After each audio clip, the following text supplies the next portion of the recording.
All right, so let's get started. Last time uh, you should get back your work from last time. If you're not here, you should take a new one, a new exercise. Okay, so let me give you a quick review of what we did. Okay, so we start with this matrix A. Okay, we start with this matrix A, and then we perform Gaussian elimination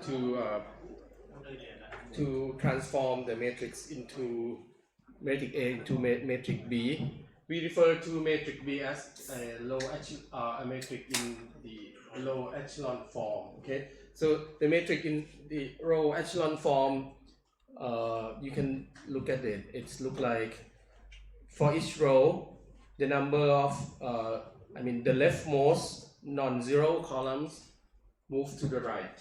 Okay, so it looks like a ladder that way. Okay, so from matrix A, we do some row operations and then we obtain matrix B.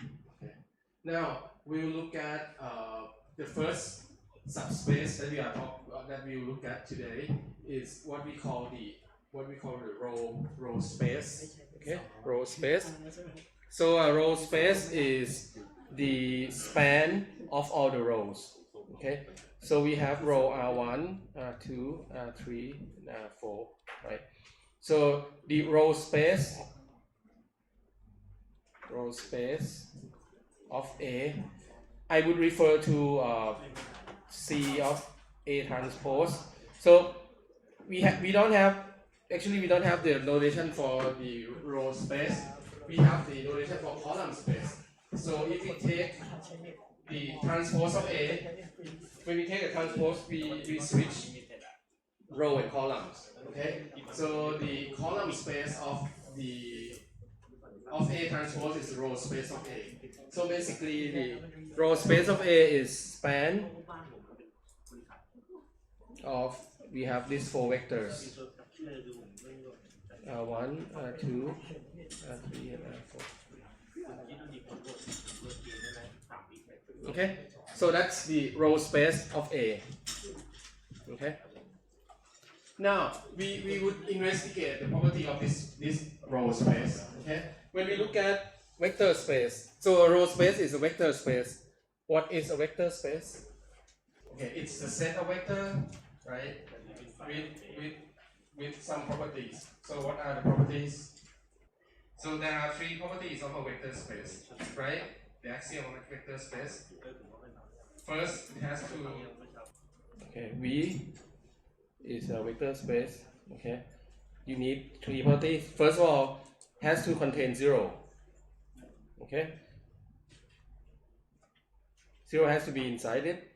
The second one, so the reason we define what we call vector space is like this is like the containment of vectors. Okay, it's like it's a set of vectors that are that we will be interested in. So these are the set of all possible vectors that we can have when we do some vector operations.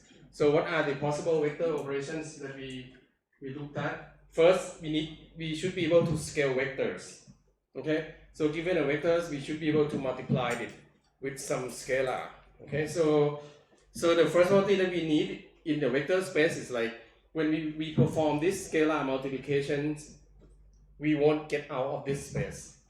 Okay, so มันเป็นเวลาที่เรานิยาม vector space ก็คือสิ่งเราต้องการคือคุณสมบัติปิดเวลาเราทำอะไรกับ vector แล้วเราไม่อยากจะออกไปนอกเซตนี้ we don't want to get out of this set. Okay, so the whole idea, the whole definition of vector space is like to make sure that when you perform all these operations, you remain inside the set. Okay, so that's the whole crux of vector space. So first of all, you need to contain zero. Otherwise, you won't be able to do like so many things. Okay, and then what else? You need to be sure that for all vector u inside this vector space, if you multiply u with some scalar, it has to be inside the vector space as well. So this is like, it has to be closed under scalar multiplication. If you scale stuff, it should remain inside the set. And finally, what else can you do with vectors? Additions. Okay, so you need to make sure that if you take two vectors u and v inside vector space v, u plus v has to be inside this vector space. So this is it. Okay, so you need three things. Okay, when we talk about vector space, it's like this is like the closed space that that you can do many things without getting out of the space. Okay. And what are the possible vector space that we looked at? The first of all, if you have a span of vector is a vector space because it contains all the vectors that you can get by combining these four vectors. Okay, so this is the row space of A. Okay, when we looked at a vector space, the property that there are many properties of a vector space, but when you think about like how large is a vector space, we usually think about the dimension of the vector space. So when we have row space of A, we really want to think about the dimension of this space CAT. We refer to this as dim CAT. Okay, we want to find out this dimension thing. Okay, and the dimension this is also related to, is the same thing as the rank. So when you talk about dimensions, we refer to the vector space from the matrix. Okay, dimension of row space of A, okay, is the dimension of the vector space. But when we just look at A, okay, when you look at A from it's a matrix, right? There's another notation of the matrix that we can talk about. This is called a rank. Okay, but these two things, the dimension of CA, dimension of dimension of row space, and rank of A is equal. Okay, the reason of that is the following. If you recall, what is the rank of A? Okay. The rank of A is the number of linearly independent row. So let's call it a row rank because we first focus on the row. Okay, so row rank of A. Okay. So this is the max number of linearly independent row of A. That's the rank of A. Okay. So if you can take, like for this example, finally in the end you see that we can take at most 3 rows of A that and they are remain linearly independent. If you take all of them, they're not. Okay. You need to probably kick out one of them, probably the last one or maybe this one. If you take 3 of them, the right 3 of them, and then that's the largest number of rows that are linearly independent. Okay, but if you just look at A, it's really hard to figure out the rank of A. Okay, because like all the numbers. Okay, now we will move on to matrix B. So to get from A to B, we perform Gaussian elimination. That's what we did last time. Okay. Now let's move back. Let's think backward. So what's the row rank of B? So how many linearly independent rows of B do we have? We can see that like zero cannot be in any set of linearly independent rows because 0 is like it belongs to it kills everyone. Okay. So but if you just take this row, the third row, it's linearly independent of itself because you have only one row. If you take these 2 rows, they are linearly independent because you cannot obtain this row from this row because it's 0. You cannot get 3 from 0. Okay. Same logic. You cannot obtain the first row from these 2 rows. So these 3 rows are linearly independent. Okay. You don't have to prove on anything. You just look. And when you see the row echelon matrix, you see like, okay, these are linearly independent, and that's the maximum number of rows which are linearly independent. So row rank of B, you don't need to do any calculation, you just look, okay? So the row rank of B is what? Equals 3, okay? Now, when you have the row rank of B, okay, that's one thing, okay? What else can you do with B? You can think about row space of B. Okay, row space of B. So that's the column space of B transpose. Same thing. Okay. When you have row space, you can think about the dimension of the row space. Okay. So this C is like C calligraphic C. I don't know, like C. I put the mark here so that it doesn't look like typical C. Okay. Okay, so it will look like this in the end. But I don't know how to write it. Okay, but what is the dimension of this row space of B? Okay. So row space of B, what exactly is it? So it's the span of these vectors. So let's call it R1 prime, R2 prime, and R3 prime. And adding 0 to the span doesn't do anything, right? So it's the span of these 3 vectors.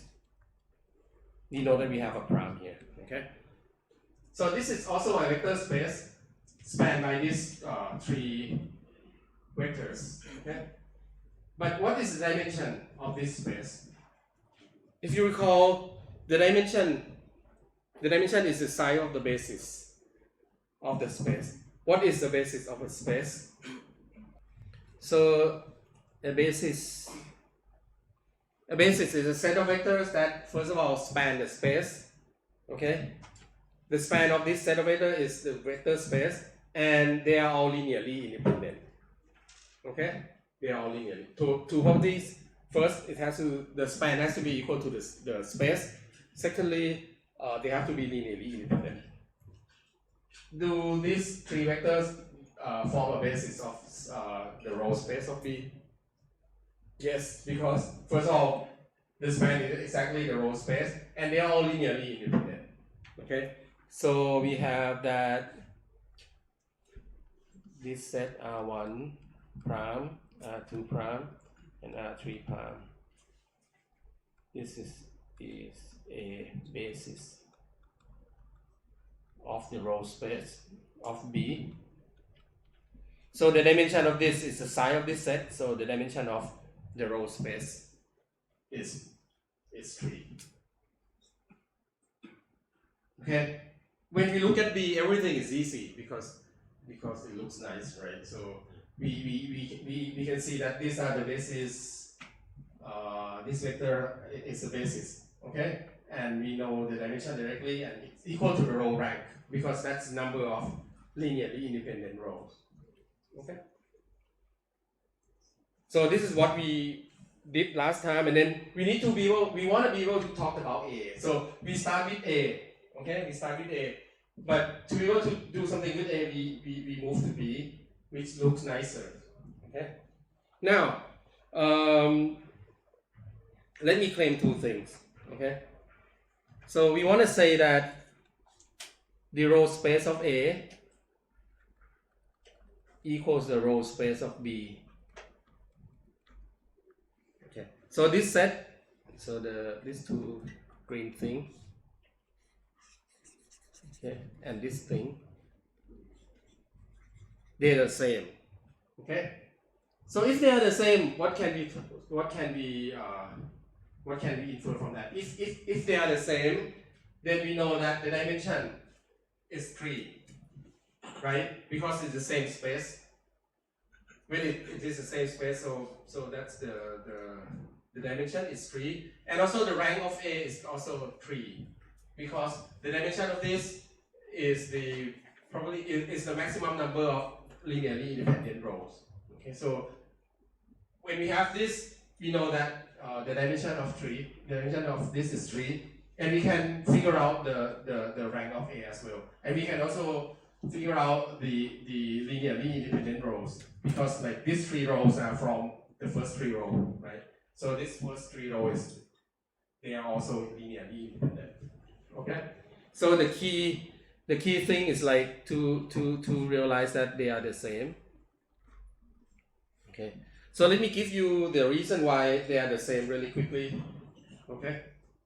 When you have 2 sets and you want to prove that they are the same, you can do it in many ways. One way you can do that is to show that like the row space of A is a subset of row space of B, and also the row space of B is a subset of row space of A. So if you have 2 sets and they are subset, one is subset of another and another is subset of the other one, so they are equal, right? So why is that? You can see that all the rows of B are linear combination of rows of A, right? How do we obtain we perform row operation? When we perform row operation, we just do, the result of row operation is just the linear combinations of the rows of A. So all the rows of B are linear combination of rows of A. So everything that B can generate, right? Anything that you can get from, do some vector operation of rows of B, you can do that from rows of A, because all the rows of B that we have are from A. Okay? So the row space of B is a subset of row space of A, because anything you can obtain from B, you can obtain from A, because you get B from A. Okay? So that with that reasoning, we have this. Well, we have column space of A, row space of A is a superset of row space of B. Okay. How can we say the other way around? So this is the second part that we did from the exercise. We show that all the rows of A can also be obtained from this row of B. Because how do we get to B? We perform row operations, right? And so we can do the reverse, and we can obtain A from B. Okay? Since every row of A can be obtained from rows of B, okay, we get the other relationship. We know that the row space of A is a subset of row space of B. Okay, with these two, we obtain this. Okay, when we get this, we know that the dimension of this is 3, and the rank of matrix A is 3 as well. Okay, so this is what we did last time. Okay, this is row space. Okay, but given a matrix, we can also have another space. This is called the column space. So if you just take the columns of A, and this is the column C1, C2, C3, and C4, and we have column space of A. So I write it as CA. It's column space of A. This is the span of the column. All right, we can try to analyze this column space of A, but you can see that the column space of B now it's not equal to column space of A, because column space of B is like the last guy always be 0, right? So the column space of B is not going to be equal to column space of A. So when we think about the column space of A, row operation doesn't do us any good, right? So this is like that's it. We're not gonna be able to talk about the column space of A based on B directly. Okay? But we want to really think about the dimension of the column space as well. Okay, but we can prove. I won't show you the proof that the column space and the row space has the same dimension. Okay, so from the previously we know that the dimension of the row space is 3, so we know that the dimension of column space is also 3. Okay, so if you take three columns, that you can take at most 3 columns to make linearly independent columns, because the dimension is already 3. Here the dimension of this the column space of this is also 3, but you cannot talk about the column space of A and column space of B. They are not the same. Okay. All right. So this is the a review from what we did last time. Okay. So this is called column space. Okay, we have row space and column space. Okay, and you can find out the row space the dimension of the row space is the rank of A. The dimension of column space is also a rank of A, because row rank and the column rank is the same. Okay, this is the same thing as dimension here. The column rank and row rank is the same. Okay. So this thing you have to remember. Okay, I won't prove it to you. You can find the proof. That's a video clip that I show you the proof, but I won't cover in this course. We don't have time. Okay, but so this is the first two. Okay, given a matrix A, we have already mentioned two subspace.